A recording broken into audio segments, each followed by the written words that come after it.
I have always had the deep understanding for myself that if anything was going to move forward in my life, that I was going to have to be responsible for making that happen. I know that to be true now and can articulate it as you are responsible for your life.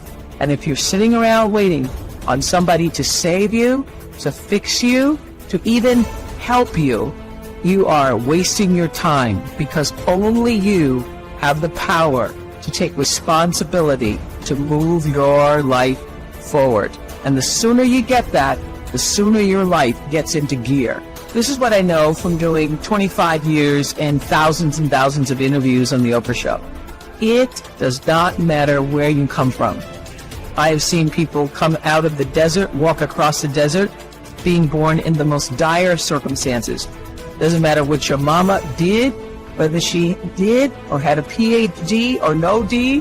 What matters is now, this moment, and your willingness. Forgive the past, take responsibility, and move forward. You need activation energy to start the change. That's the key to creating any kind of change. That's the ethical requirement of individual being in the proper sense, is to constantly know that you're not what you could be, to take responsibility for that, and to commit yourself, like body and soul, to the attainment of that ideal. If you think about the times when you're at peace with yourself with regards to how you're conducting yourself in the world, it's almost always conditions under which you've adopted responsibility. The most guilt I think that you can experience is the sure knowledge that you're not even taking care of yourself, so that you're leaving that responsibility to other people. There is no capability difference between you and someone you consider to be an ultimate role model of success. The only difference is they've learned to use their mind and body with more power on a consistent basis. They have learned to manage their state. They've learned to use their body effectively. Whether they know it or not consciously doesn't matter. And they've learned to control their mental focus. Remember, whatever we concentrate our focus on consistently and strive to learn from and make new distinctions about, we will get great at. I need you to evaluate yourself and ask yourself the question, how are you wired? When you hear the word no, does it break? And you have a trial or a tribulation, how are you wired? You hold on to it and you recycle it. Do you realize that every day you thought you wasn't going to make it? Do you remember them days where you thought it was absolutely unbearable and you thought you wasn't going to endure that one? Do you know that your survival rate for every last one of them bad days is 100%? You survived every hater. You survived all the evictions. You survived the firings. You survived all the trouble you ever been in. Your survival rate is 100%.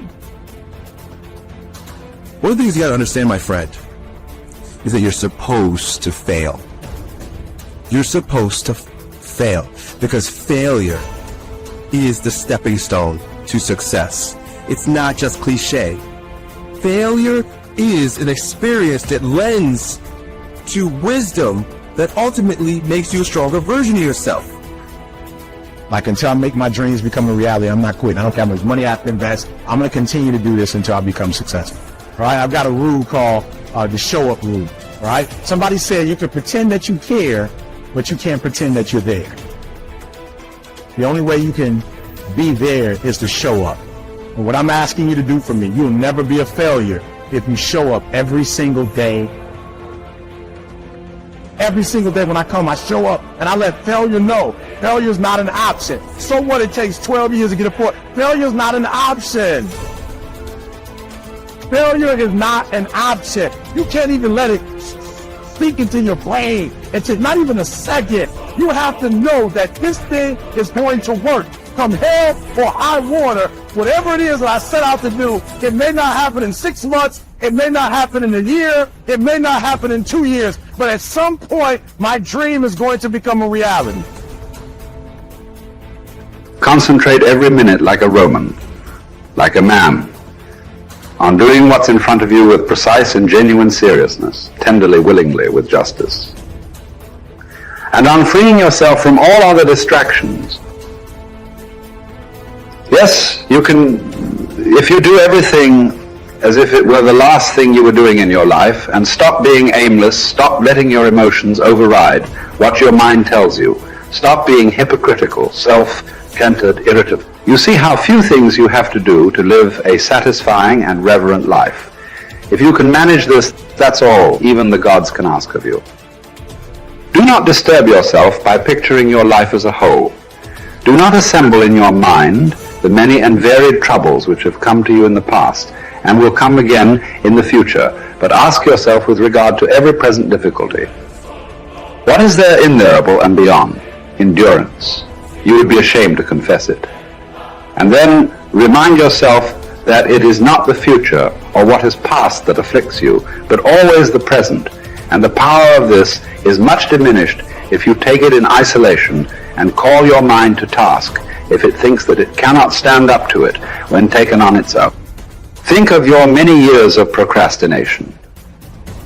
How the gods have repeatedly granted you further periods of grace, of which you have taken no advantage. It is time now to realize the nature of the universe to which you belong and of that controlling power whose offspring you are, and to understand that your time has a limit set to it. Use it then to advance your enlightenment, or it will be gone and never in your power again.